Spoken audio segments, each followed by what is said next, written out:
Hi guys, in today's video I'm going to show you how you can add AdSense to Shopify website. So the first step, you need to go on to the AdSense and you need to verify your AdSense, and you can get the link onto the home page from home page. So once you get the link from here, so you need to come on to the Shopify and come on to the online store and click on theme.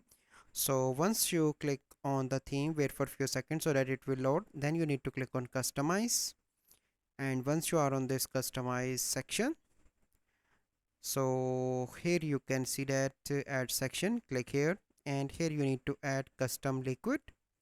Okay, and then you need to add the HTML code here, and then you need to click on save. So this is a process that you need to follow to add AdSense to Shopify website.